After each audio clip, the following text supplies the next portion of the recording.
Live from downtown Detroit, home of WDIV and Click on Detroit, Local 4 News at 5 starts now. New hope that we could be getting closer to a breakthrough. The data shows that remdesivir has a clear-cut, significant positive effect in diminishing the time to recovery. Dr. McGeorge is in to explain how this drug is helping battle the coronavirus. And it's coming down to the wire with a state of emergency set to expire Friday at midnight. Talks heat up amid a battle to reopen Michigan for business. We're going to begin, though, with the passing of another grim milestone. Coronavirus cases in the state have now eclipsed 40,000. But as we come to you with Local 4 News at 5, important to note the number of new cases has hit a plateau, and experts say that means social distancing is working. The number of tests is also ramping up. So let's go ahead and look at today's numbers. Today, there were 1,137 new cases of the virus, and it took the lives of 103 Michiganders in the last 24 hours. And while the battle against COVID-19 is far from over, a debate is raging in Lansing over plans to reopen the state for business. This happening as Michigan's state of emergency is set to end tomorrow night. Governor Whitmer wants it extended. Republicans want her to speed up the reopening plan. So with a day to go, crunch time to come up with a deal. Rod Maloney following it all from Lansing after a very busy day and what may be a busy evening too, Rod. Well, it's going to be a busy tomorrow, actually, Devin. They have come to the crossroads, and the governor basically told the legislature, we're done talking here. It looks like she's going to extend the order on her own. The legislature isn't liking to hear that. But before we get to all of that drama, let's hear about construction opening. A couple of 100,000 construction workers across the state will be happy about this. This Friday, I'll be signing an executive order that will open both residential and commercial construction by May 7th.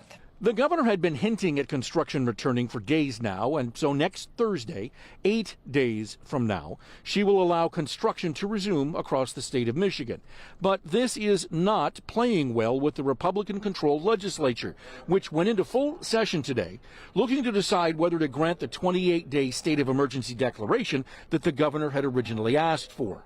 Legislative leaders offered her 2 one-week extensions in exchange for faster reopening implementation. It was a negotiation, and one the governor obviously was not interested in participating in, and she slammed the legislature heartily in her press conference this afternoon. We remain in a state of emergency.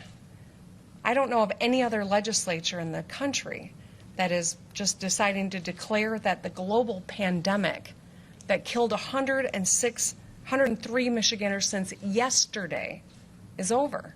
It is not over. We remain in a state of emergency until the order is rescinded, and I do not have any intention of rescinding that right now.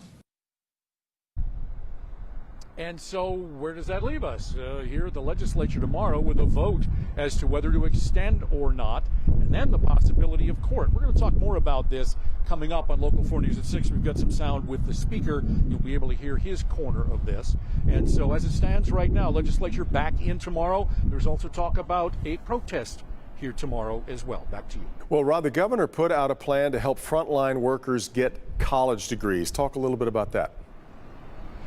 Yeah, one of the things that she said is that there is federal money available for her to start offering people who don't have college degrees but are working on the front lines, the grocery workers, perhaps truckers, and other people who don't have degrees and want one, to get them free college at a community college. She says there is money to do it. She's going to be ramping that up in the days to come. All right, Rod Maloney on a breezy afternoon there in Lansing. Kim. Well, at his daily coronavirus update, Mayor Mike Duggan says construction in Detroit will restart, with the city taking every precaution to get crews back to work. Mayor Duggan says safety on job sites is so important because of how hard the city and particularly the African-American community have been impacted. We've lost 1,000 of our neighbors.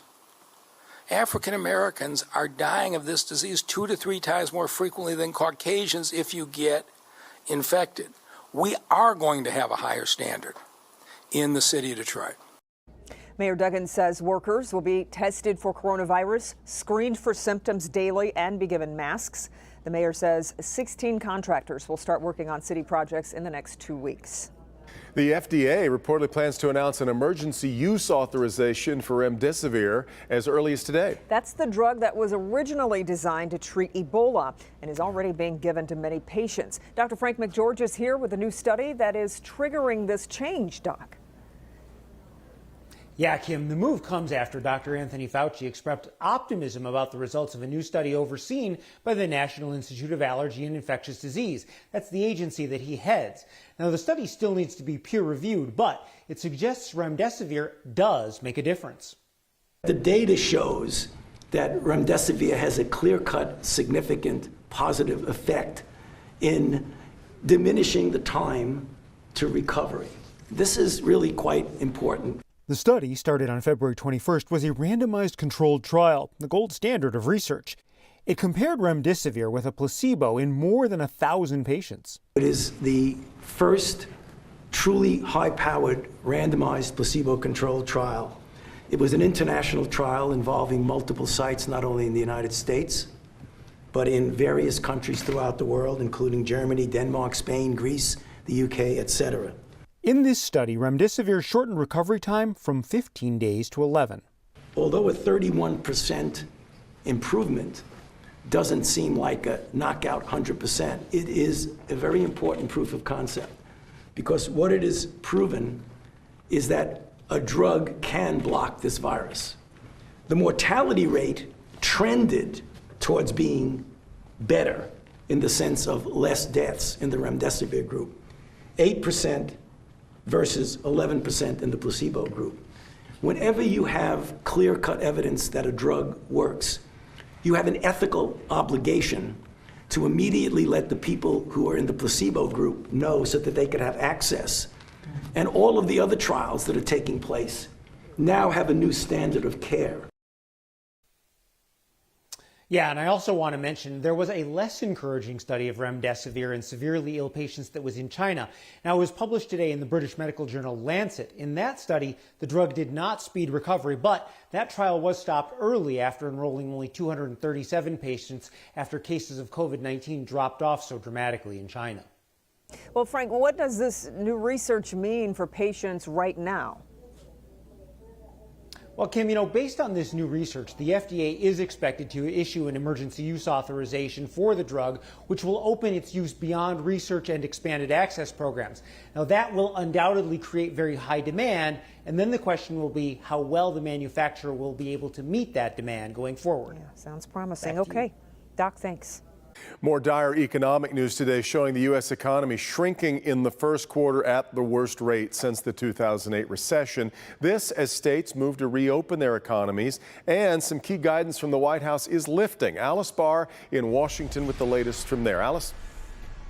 Devin, economists are warning the rough news out of the first quarter will be nothing compared to the second quarter. And states are feeling the pressure to reopen even though they're not meeting federal benchmarks.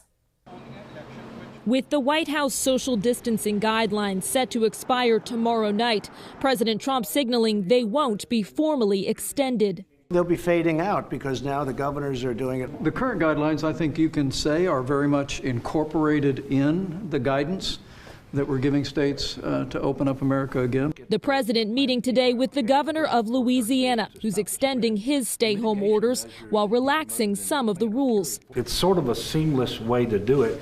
Other states forging ahead without meeting White House standards for 2 weeks of reduced cases, as governors face mounting pressure to jumpstart their economies. New data today showing the GDP fell by 4.8% in the first quarter of this year, ending the longest economic expansion on record. And the picture's sure to be much worse in the second quarter, with lockdowns in full effect. The Federal Reserve promising today to keep short-term interest rates near zero to keep money flowing. Will there be a need to do more, though? I think the answer to that will be yes. President Trump meeting this afternoon with leaders from the hospitality, auto, and food industries. It comes after the president signed an executive order to keep meat processing plants open. Several have closed amid deadly coronavirus outbreaks, raising concerns over national shortages and price hikes. President Trump promising today to protect workers, but union leaders say that hasn't happened so far. We can't sacrifice workers to continue the food supply chain. I mean, these are human beings. While many families have been forced to mourn losses alone, this scene playing out in the streets of New York City. Huge crowds grieving the loss of a beloved rabbi, drawing outrage from the mayor, who threatened arrests if this happens again. Top health official Dr. Anthony Fauci expressed hope today for a promising new drug treatment, but he also warned we could be in for a bad fall and winter from a second wave of cases if the right countermeasures are not put in place. In Washington, Alice Barr, Local 4. Okay, Alice. Well, let's switch gears here. We knew the rain was coming, but that doesn't mean we had to like it. We have seen it coming kind of in waves today. So let's get to Ben's place and see when it's going to move out. Ben? Yeah, Kim and Devin, we've a little bit of a break right now, and that may last into the early evening, but it does look like we're going to see these showers sort of regenerate a lot more as we get into the nighttime hours. I want to show you Fort Live radar right now. There's just a couple areas where there's a few raindrops, really nothing intense. An area that we're starting to monitor that's coming in out of parts of Lake Erie, northern Ohio. A lot of that's going to stay east of us, but just may get brushed on the east side with some of those showers, especially in the south zone. As far as temperatures go, we have definitely overachieved today. We're at 68 right now, so we will be falling into the 50s tonight. But that warm air has managed to come in here thanks to some thinning of the clouds. Haven't seen a ton of sunshine, but it's just sort of thin enough to allow some of those sun rays to get through.